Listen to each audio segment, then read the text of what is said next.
할렐루야. 오늘 본문에 보면 이제 이삭이 태어났고 그 이삭이 성장하는 과정을 기록해 놨습니다. 아주 인상 깊은 사건이 하나 있는데요. 그게 바로 8절입니다. 아이가 자라매 젖을 떼고 이삭이 젖을 떼는 날에 아브라함이 큰 잔치를 베풀었더라 라고 하는 사건입니다.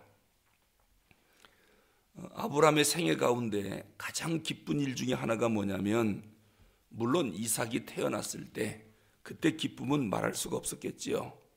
그런데 태어난 이 아들 이삭이 잘 자라서 젖을 떼는 날이 왔다는 겁니다. 젖을 떼는 날. 그날에 아브라함이 너무 기뻐서 큰 잔치를 열었다, 8절에서 기록하고 있죠. 지금도 이스라엘 백성들은 아기가 젖대는 날 큰 잔치를 베풉니다. 그게 하나의 이 이삭부터 전통이 됐는데요. 근데 주로 이스라엘 사람들은 아이 젖을 3살에서 5살까지 먹입니다. 그래서 태어난 지 3살, 3돌 내지 5돌 됐을 때 젖을 떼지요. 우리나라도 아기가 태어난 다음에 꼭 잔치를 베풀죠. 옛날에는 돌잔치를 크게 했습니다. 돌 지나면 이제 그 아이를 그 면사무소에 가서 호적에 올리지요. 지금이야 뭐 태어나면 며칠 내로 가서 호적을 올리는데 옛날에는 그렇지 않았거든요. 왜냐하면 이 아이가 태어나긴 했는데 과연 살 것인지 죽을 것인지 유아 사망률이 많기 때문에 돌 지나봐야 한다. 어떤 사람은 2돌 지나봐야 한다. 그래서 보통 지금 제 나이 때만 해도 1살 내지 2살 호적이 다 늦습니다. 왜냐하면 얘가 살지 죽을지 모르기 때문에. 그래서 돌잔치 그날은 이제는 얘가 살겠구나. 그래서 잔치를 크게 해줬던 것이지요. 이스라엘 백성들은 젖대는 날 큰 잔치를 베풀었습니다. 그런데 이 어머니 젖을 먹는 시기가 이제는 끝났다라고 하는 것은 그냥 단순하게 이제는 젖 안 먹고 밥 먹을 때가 됐다, 이제는 죽지 않고 살겠구나, 뭐 그런 의미라기보다는 그들에게 젖대는 의식은 뭘 말하느냐면, 이제 이 아기가 꼭 엄마 아빠 손에서만 자라는 게 아니라 다른 사람에 의해서, 다른 사람 손에 의해서 이제는 자라도 된다, 다른 사람에게 맡겨도 될 나이다, 그런 의미에서 젖대는 의식을 합니다. 특히 이스라엘 백성들은요, 애가 젖을 떼면은 꼭 어디를 보내느냐면 성경 공부를 배우기 위해서 성전으로 보냅니다. 여러분 한나 기억하시죠? 한나가 서원 기도에서 사무엘을 낳은 다음에 아들을 하나님께 바치겠다고 서원했거든요. 그리고 사무엘이 젖대니까 성전으로 데리고 가서 엘리 제사장에게 맡깁니다. 그래서 젖된 이후부터 사무엘은 부모를 떠나 성전에서 자랍니다. 이게 젖된다라고 하는 말의 의미예요. 전설에 의하면 사무엘이 5살까지 젖을 먹었다고 그래요.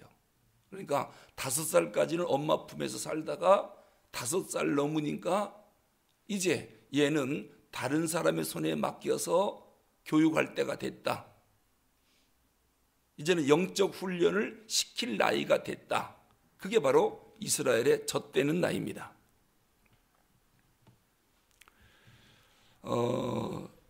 이제 이 사상이 신약에 어떻게 발전되느냐면요, 구약에서는 젖되는 시기, 이 말은 이제 부모를 떠나 신앙 성장을 위해서 스승에게 가서 배울 나이가 됐다. 그래서 큰 잔치를 베풀어 주는 거죠. 이 사상이 신약에 와서는 그리스도인의 성장 과정과 연관을 시킵니다. 그래서 우리가 예수를 믿으면 영적으로 태어났다라고 말합니다. 그리고 태어나면 제일 먼저 순전하고 신령한 젖을 사모하라 그랬습니다. 그래서 우리는 순전하고 신령한 젖이 뭐냐면 하나님 말씀이지요. 우리가 말씀의 젖을 먹고 계속 자라야 됩니다. 성숙한 그리스도인이 되어야 합니다. 그래서 하나님은 우리가 신앙생활을 처음 시작하면 처음에는 젖을 먹이지만 이제는 계속해서 영적 훈련을 단계별로 받도록 그렇게 하는 것이죠. 그래서 우리가 이제는 많이 자랐다라고 하면 하나님의 큰 기쁨이 되는 겁니다. 하여튼 우리가 예수를 믿자마자 하나님이 우리에게 첫 번째로 하시는 말씀이 너 빨리 순전하고 신령한 젖을 많이 먹고 성숙한 그리스도인이 되라. 빨리 젖대라 이제는. 그런데 오늘 그리스도인들 가운데는요, 예수를 10년 20년 믿는데도 맨날 목사님 주일날 왔습니다. 좀 우유병 좀 내 입에 넣어주세요. 그리고 쭉쭉 빨아먹고 가서 일주일을 살아요. 이게 자라질 않는 거예요. 또 주일날 와서 또 우유병 좀 내 입에다가 넣어주세요. 또 쭉쭉 빨아먹고 또 가서 일주일 살고 오고. 이게 지금 수십 년째 그렇게 하고 있어요. 성숙하지도 못하고 자라지도 못하고 맨날 젖만 먹고 있는, 어떤 사람은 그 젖을 찾아서요, 이 교회 저 교회 순례하는 사람도 있어요. 어디 가면 더 맛있는 젖이 있나 하고. 그러니 여러분, 아기를 낳는데 이 아이가 한두 살 때 젖 먹는 건 너무너무 이쁘잖아요. 얘가 10살 20살 됐는데도 맨날 젖만 달라고 그러고 밥을 못 먹고, 그러면 이제부터는 이게 부모의 골칫거리입니다. 우리가 하나님의 골칫거리일 가능성이 상당히 커요. 빨리 젖을 떼야 되거든요. 빨리 영적 훈련을 받고 다음 단계로 넘어가야 되는데 맨날 말씀 찾아 교회를 순회하는 이런 성도들이 오늘 교회 안에 얼마나 많은지요. 분당에만 한 주간에 젖 먹으려고 이 교회 저기에 돌아다니는 사람이 30만 명이랍니다. 그러다가 어느 교회가 조금 은혜로운 젖이 나오면 거기로 다 몰린다는 거예요. 그러다가 그것도 마음에 안 들면 또 딴 데로 찾아 떠나고 해서 매주마다 교회 찾아 떠돌아다니는 사람들이 30만 명. 이 신앙이 성장을 하지 않는 것입니다. 꼭 누군가에 의존해서 그저 목사님이 젖을 먹여주기를 바라서 그것만 바라보고 의존하고 평생을 사는 그런 사람들이 너무도 많은 거지요. 하나님이 나를 보고 정말 기뻐할까, 아니면은 참 골칫덩어리다, 참 근심덩어리다, 왜 저렇게 잘하지 못하고 지금 나이가 몇인데 그렇게 생각하는지 한번 우리가 깊이 생각을 해야 됩니다. 영적인 성장을 위해서 우리는 얼마나 노력하고 있는가? 오늘 하루 영의 양식을 먹기 위해서 내가 어떤 행동을 하고 있는가? 이것을 늘 우리가 생각을 해야 됩니다. 신앙 성장한다라고 하는 것은 이제는 책임질 줄 아는 그리스도인이다. 그게 성장하고 성숙한 사람들이죠. 그러니까 하나님의 일꾼으로까지 이제는 자라야 되거든요.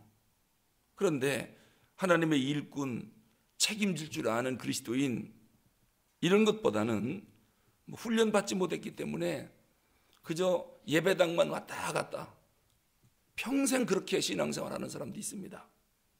교회에서 책임적 존재도 아니고 훈련도 안 받고 일꾼도 안 하고, 심지어는 나 무슨 일 시키면 나 교회 안 나와, 이런 사람도 있고요. 그러니까 아무 일도 시키지 말라는 거예요. 그냥 주일날 와서 딱 1시간 예배 드리고 그리고 갈 테니까 뭐 이거 해라 저거 해라, 뭐 회장 맡아라, 아니면 뭐 좀 해줘라, 구역장 맡아줘라, 이런 거 하지 말라는 거예요. 이러니 하나님이 우리를 그리스도인으로 만들었을 때는 평생 그렇게 살라고 우리를 신령하게 태어나게 한 게 아니거든요. 이러한 그 자라지 못한 영적인 상태를 성경에서는 얼마나 그런 사람들을 안타까워하는지 몰라요. 그 대표적인 교인들이 고린도 교회 교인들입니다. 초대교회 이 고린도 교회 교인들이에요. 바울이 그러한 고린도 교인들을 보면서 3장 1절에서 뭐라고 탄식하느냐면요, 형제들아 내가 신령한 자들을 대함과 같이 너희에게 말할 수 없어서 육신에 속한 자 곧 그리스도 안에서 어린아이들을 대함과 같이 하노라. 그러니까 사도 바울이 고린도 교인들을 놓고 이제는 제대로 된 하나님 말씀을 설교하고 싶은데 이런 설교했다가는 전부 상처받고 다 떠날 거란 말이에요. 예수 안 믿고 그냥 다 도망갈 것 같으니까 신령한 자들을 대함과 같이 너희에게 말할 수가 없어갖고 영적으로 성숙한 사람들에게 해야 할 말이 있는데 이 말을 너희들에게 차마 못하겠다. 그래서 육신에 속한 자 곧 그리스도 안에서 어린아이들을 대함과 같이 하노라. 젖먹이에게 좋은 말씀만 들려준다는 거예요. 신령한 사람들에게 들려줘야 할 말씀은 너희들에게 차마 내가 설교를 못하겠다. 이 안타까움입니다. 그러면서 3장 2절에서는 뭐라고 그래요? 내가 너희를 젖으로 먹이고 밥으로 아니하였노니. 그러니까 고린도 교인들은 밥을 못 먹은 거예요. 밥 먹을 만큼 잘하지 못하는 거예요. 그래서 내가 너희를 젖으로 먹이고 밥으로 아니한다. 이는 너희가 감당치 못하였거니와 지금도 못하리라. 너희들이 감당만 한다면 내가 밥 좀 주고 싶은데 이 밥 주는 설교는 못하겠다는 거예요. 그냥 젖만 준다. 왜냐? 너희가 감당치 못하였음이거니와 지금도 못하리라. 영적인 상태가 지금 고린도 교인들이 너무 어린 애기라서 지금 바울이 답답해서 고린도 교인들에게 하는 말씀입니다. 참 유치한 성도들이다. 말씀은 아예 모르고 있고 말씀대로 순종하며 산다. 그건 생각지도 못하겠고 또 하나님 말씀에 대한 신령한 갈증 이것도 도대체 없고 이 고린도 교인들의 영적인 상태예요. 우리가 하나님의 말씀을 사모한다라고 할 때 그게 무슨 뜻입니까? 성경이 무슨 내용인지 지식적으로 좀 다 알아봐야 되겠다. 그걸 말씀을 사모한다고 안 해요. 하나님 말씀대로 내가 살아야 되는데 어떻게 하면 하나님의 말씀대로 살까? 이것이 말씀을 사모한다라고 하는 말의 의미예요. 그냥 말씀을 사모하기 때문에 나는 성경 공부를 많이 해서 창세기부터 여러 권을 뗐다. 그게 무슨 말씀 사모하는 겁니까?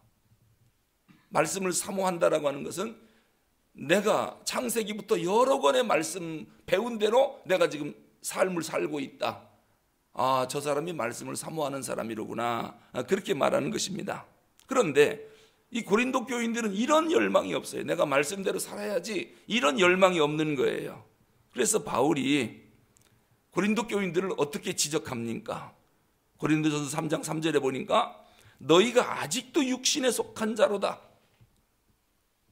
너희가 지금 나한테 몇 년째 설교를 듣고 있고 몇 년째 성경 공부를 하고 있느냐 이런 얘기예요. 고린도 교회는 바울과 그 신령한 교사들이 많았거든요. 그런데도 여전히 육신에 속한 자로다. 너희 가운데 시기와 분쟁이 있으니 어찌 육신에 속하여 사람을 따라 행하느냐. 사람을 따라 행하리요. 이렇게 신앙생활을 오랫동안 하는데도 왜 너희들 가운데 시기와 분쟁과 육신에 속한 사람처럼 자꾸 싸우냐 이런 얘기예요. 고린도 교회가 파당을 나눠 갖고 계속 싸웠거든요.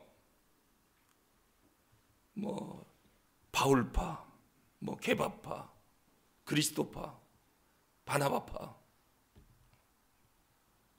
이렇게 파당 네 파당을 나눠 가지고요. 이 고린도 교회가 맨날 싸워요. 그러니까 지금 이렇게 어찌 육신에 속해서 맨날 사람을 따라 행하고 있느냐 책망을 하는 것입니다. 분쟁하고 싸우고 정말 유치하게 사는 모습이 바울의 눈에 자꾸 보이는 거예요. 그 이유는 별소리해도 영적으로 자라지 못해서 그래요. 여러분, 이 말이 어떤 말인가 보세요. 성경을 많이 아는데 행동이 속된 말로 개차반이다. 여러분, 성경을 아는데 행동이 개차반이다. 교회는 오래 다녔는데 행동이 개차반이다. 이 말은 앞뒤가 모순되는 말이에요. 성경을 아는데 행동이 그럴 리가 있습니까? 성경을 제대로 모르니까 행동이 그런 거지요.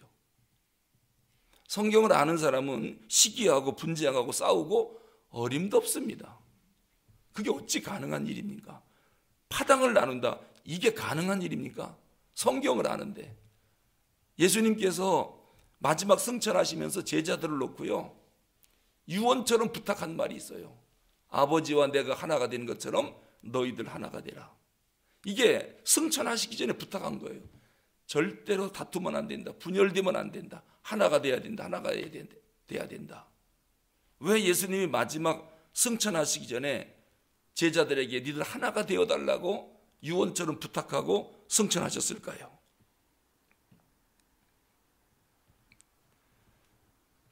성경은 아는데 행동이 엉망이다.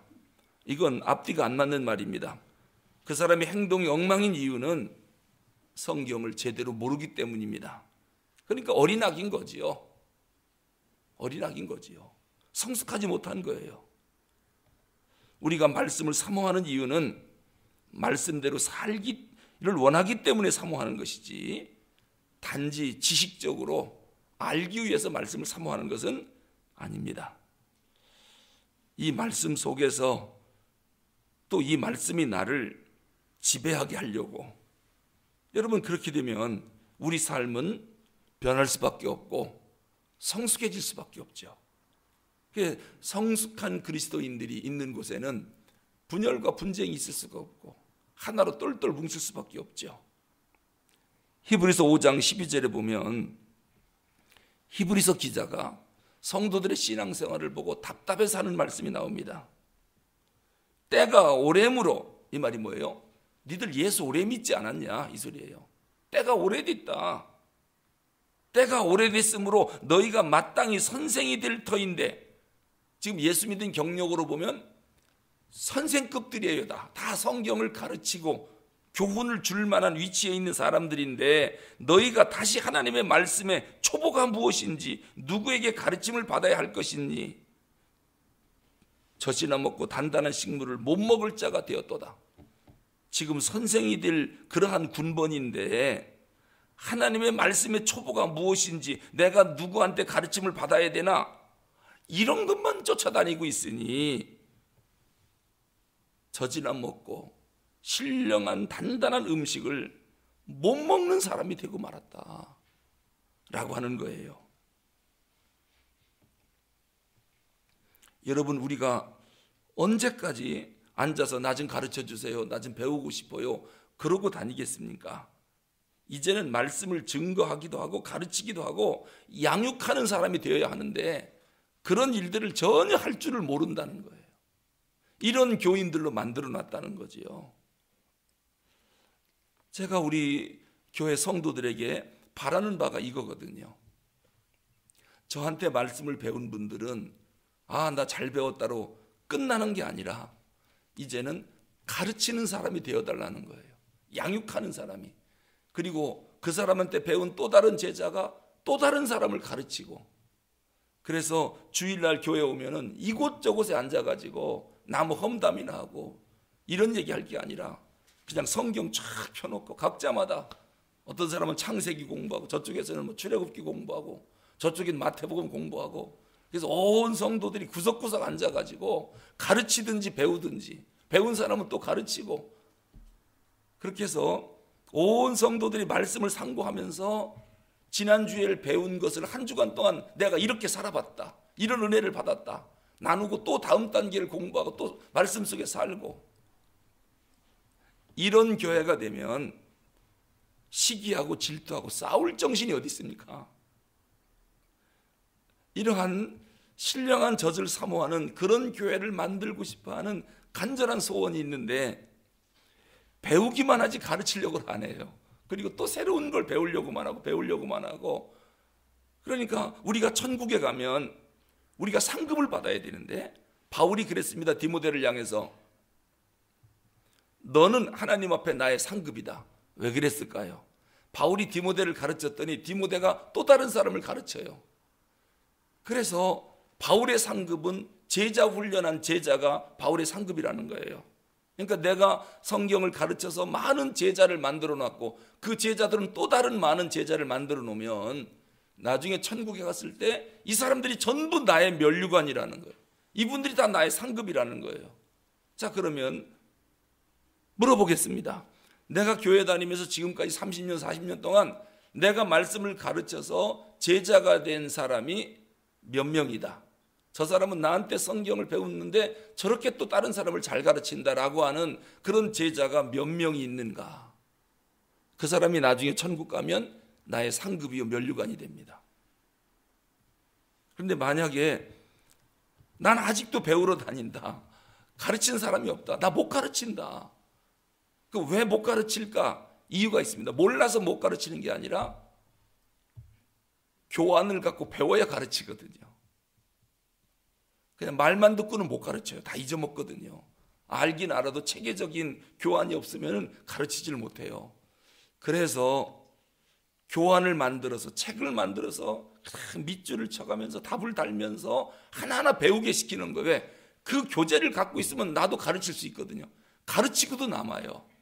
그런데 그런 훈련이 안 돼 있기 때문에 아직 못 가르치는 거거든요. 오늘 날마다 젖만 먹는 사람이 되지 말고 이제는 이삭처럼 젖을 뗄 때가 됐다는 거예요.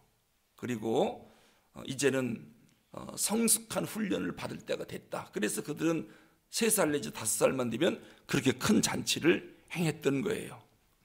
우리가 자라서 성숙한 사람이 되기를, 이제는 가르치는 사람이 되기를 기대하시는 하나님의 마음과 하나님의 의도를 오늘 본문을 통해서 우리가 깨달았으면 좋겠습니다. 기도하겠습니다.